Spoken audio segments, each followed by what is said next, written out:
Hello friends, royal chef Sujata ह्या चॅनलमध्ये आपले खूप खूप स्वागत आहे। आज आपण नवरात्रीमध्ये माता दुर्गाला खुश करण्यासाठी सटीक उपाय मिळेल माताची विशेष कृपा ते कसे ते आपण ह्या व्हिडिओमध्ये बघणार आहोत। जर आपल्याला रॉयल शेफ सुजाता हे चॅनल आवडले तर सबस्क्राइब करायला विसरू नका। बेल आयकॉनवरती क्लिक करा, लाईक करा, शेअर करा, कॉमेंट सेक्शनमध्ये आपले मत लिहायला विसरू नका।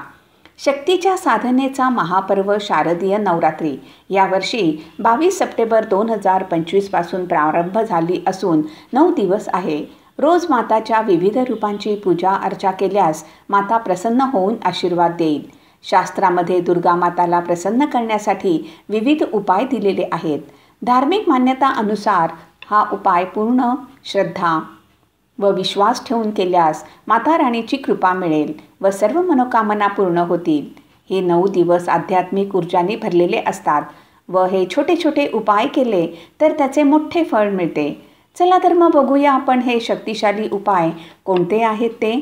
अखंड ज्योत लावा। नवरात्रीमध्ये अखंड ज्योत लावणे विशेष महत्त्वाचे आहे। 9 दिवस निरंतर ज्योत लावल्याने घरातील नकारात्मक ऊर्जा जाऊन सकारात्मक ऊर्जाचा संचार येईल।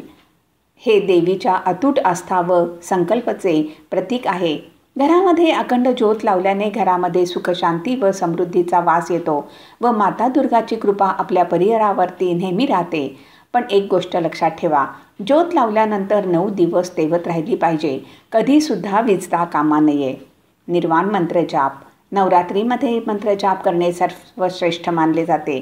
शक्तिशाली मंत्र ओम ऐं ह्रीं क्लीं चामुंडायै विच्चे। मंत्र पुन्हा एकदा ऐका।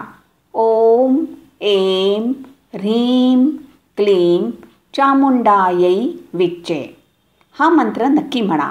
हा निर्वाण मंत्र आहे ज्यामध्ये महाकाली, महालक्ष्मी व महासरस्वतीची शक्तिशाली बीजमंत्र आहेत। नवरात्रीमध्ये 9 दिवस हा मंत्र जाप रुद्राक्ष जापमाळा घेऊन 108 वेळा म्हणा। मंत्रजाप केल्याने साधकाचे बळ, बुद्धी, धन व ऐश्वर्याची प्राप्ती होईल। त्याचबरोबर सर्व संकटांपासून सुरक्षा मिळेल। लाल आसनाचा प्रयोग करा। नवरात्रीमध्ये पूजा करताना लाल रंगाचे आसन वापरणे अत्यंत महत्त्वपूर्ण आहे। लाल रंग माता दुर्गाला अत्यंत प्रिय आहे। लाल रंग शौर्य, शक्ती व सौभाग्याचे प्रतीक आहे। नवरात्रीमध्ये पूजा मंत्रजाप करताना लाल रंगाचे आसन वापरा। त्यामुळे त्यावेळी उत्पन्न होणारी ऊर्जा शरीरामध्ये सामावली जाते। त्यामुळे साधकाला पूर्ण फळ प्राप्त होते। शृंगाराचे सामान अर्पित करा। नवरात्रीमध्ये माताला 16 शृंगाराचे सामान अर्पित करणे शुभ मानले जाते। त्यामध्ये लाल रंगाची चुनरी, सिंदूर, बिंदी, बांगड्या व अजून काही सामान असते। माता दुर्गाला सदा सुहागन मानले जाते। तिला शृंगाराचे साहित्य अर्पित केल्याने ती खुश होते। असे केल्याने साधक म्हणजेच महिलांना अखंड सौभाग्य व सुख समृद्धीचा आशीर्वाद प्रदान होतो। हा उपाय केल्याने आपल्या सर्व मनोकामना पूर्ण होतात। पानाचा विडा अर्पित करा। असे म्हणतात की नवरात्रीमध्ये पानाचा विडा देवी मातेला अर्पित केल्याने माताची विशेष कृपा प्राप्त होते। हा उपाय केल्यास कार्यामध्ये येणारे अडथळे दूर होतात व सर्व मनोकामना पूर्ण होण्यास मदत होते। दान धर्म करा। नवरात्रीमध्ये लाल रंगाच्या वस्तू दान करणे हितावह आहे। म्हणजेच पितळ्याची घंटी, अन्न, वस्त्र दान करणे शुभ मानले जाते। त्यामुळे घरामध्ये सुख समृद्धी व भाग्य येते।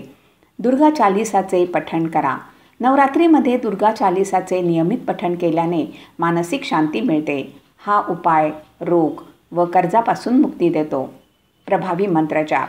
माता दुर्गाचे प्रभावी मंत्र ओम ह्रीं दुम दुर्गायै नमः। मंत्र पुन्हा एकदा ऐका। ओम ह्रीं दुम दुर्गायै नमः किंवा सर्व मंगल मांगल्ये शिवे सर्वार्थ साधिके शरण्ये त्र्यंबके गौरी नारायणी नमोस्तुते। मंत्र पुन्हा एकदा ऐका। सर्व मंगल मांगल्ये शिवे सर्वार्थ साधिके शरण्ये त्र्यंबके गौरी नारायणी नमोस्तुते। सकारात्मक सोच व भक्ती ठेवा। माता दुर्गाची कृपा मिळवण्यासाठी भक्ती व सकारात्मक विचार ठेवून पूजा अर्चा करा। फ्रेंड्स, जर आपल्याला रॉयल शेफ सुजाता हे चॅनल आवडले तर सबस्क्राईब करायला विसरू नका। ह्यापुढे सुद्धा आपण अशीच उपयुक्त माहिती बघणार आहोत. धन्यवाद.